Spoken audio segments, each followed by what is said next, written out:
Hey, great to have you here. So back today with another Yellowjackets review. Today we're going to be covering Season 3, Episode 5, titled Did Tai Do That? We'll follow a similar format here of me talking about the two separate timelines, giving some pros and cons, then giving an overall episode rating. As a reminder, if you haven't yet, please consider subscribing to the channel. I'd really appreciate it. Now on to the episode. This time I'll start with the adult storyline first. We open the episode with Misty in this autopsy suite looking at Lottie's body. She somehow had a friend who worked there who let her in. Not really sure how that worked out because she seemed to have no real friends. I guess if you want to say maybe this is a surface level friend, but he kind of risks his job having her there. We then cut to Misty with Shauna, Ty, and Van all together, and she's telling them about Lottie's death. Once again, Shauna accuses Misty of doing this. I'm not really sure what the point of this is. Is there going to be some kind of payoff or some maybe reason why she just accuses Misty for everything? I know Misty's done some bad stuff in the past, but it seems like in this season, anytime anything remotely bad happens, Shauna immediately goes to blaming Misty. So there has to be some payoff or some reason for that, right? You would think. There is a kind of funny ending to the scene, I'll say, though, because we have Misty get really mad at Shauna and storm off, and then realizes this is actually at her house, so she storms back in and says they all need to get out of there. And then as Misty's going through all of Lottie's belongings, she realizes that her phone is missing from that, so she's kind of curious what took place there, realizes it wasn't on Lottie's body when she died, so she then takes off to find out more information there.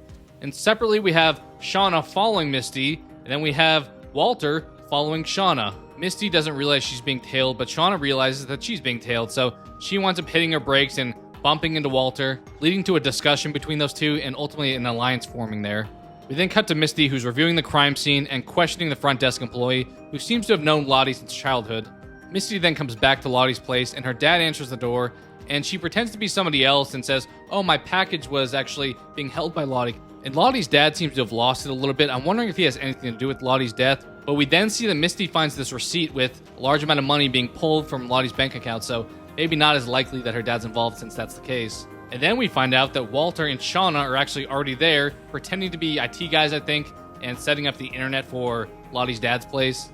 When Lottie's dad is there engaging with both of them, they're kind of just going back and forth saying, "Oh, you need to actually be over there. You need to be over there." So they're kind of trying to throw each other off of gathering information on Lottie. We then get a scene of Walter and Shauna, and Walter proposes, "Hey, let's just exchange DNA. Let's exchange hair follicles." And Shauna's not all about that. She winds up storming off, but conveniently, she was wearing a hat earlier, and she set it down right in front of Walter, so he grabs that and grabs a hair follicle off of that. Separately, in the Ty Van story, not really much happens in the adult side of things. We have them go to the park, and she's trying to see her son there, and her son's really not interested in talking to her whatsoever. And then back with Misty at Lottie's place, she eventually finds Lottie's phone, and then realizes the phone's actually been wiped already, and Walter comes in and implies, "Oh, he's gotten the date off of it already, and he wiped the phone." So she's mad at him and storms off. I think his point here was to try to make her jealous or kind of try to play around with her and be around Misty, essentially. We then get a weird scene with Shauna pretending to be Lottie and having an interaction with Lottie's dad. Just kind of a really strange ending to close out the adult side of things. And then separately in the teenager storyline, we have the girls meeting and saying whoever draws the King of Hearts is going to be who has to shoot the coach, and Ty winds up drawing the card. We then have Van come up to Ty afterwards and say, "Hey, maybe your alter ego can be the one that kills the coach," and they need to really just find a way to activate it. We get some smaller side scenes, one with Melissa telling Shauna she likes the new bold version of her. We also get Misty bring the coach a meal and tells him about the firing squad plan. We get a pretty unnecessary intimate scene between Ty and Van, and then we have Lottie bring Akilah back to the cave with Travis to learn more from the wilderness. To this point, Travis has really felt mostly checked out from this season. And then back with Van and Ty, we have Van convince Ty to kill this rabbit. I'm not really sure, maybe this is another nitpick, I guess, but we have the rabbit being grabbed by Ty. It's showing absolutely no resistance. I feel like any wild rabbit would be running around. I don't know if we want to say, oh, the wilderness is why the rabbit's calm, but we can't really chalk up everything to wilderness. The rabbit's just kind of sitting there and lets its throat get slit without showing any kind of struggle. And then back with Akilah at the cave, she winds up passing out, and Travis and Lottie go in to grab her. Akilah eventually winds up waking up and retelling her vision of what took place, and it showed her walking across this gap between cliffs on top of a giant version of the coach. So once again, really weird illusions going on with these visions they're having, and the assumption here is that it's somewhat symbolic for what they need to do. Then back with the group of girls putting the coach on death row.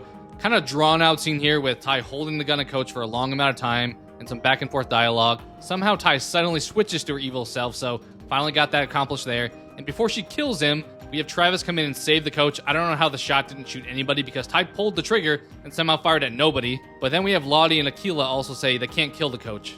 But later on that night, we have Shauna convince Melissa to also be bad and cut the coach's Achilles, so we pretty much end the episode with the coach screaming, Apparently they don't want him to go anywhere, so they're pretty much just keeping him around to use him and save them, so not really great there.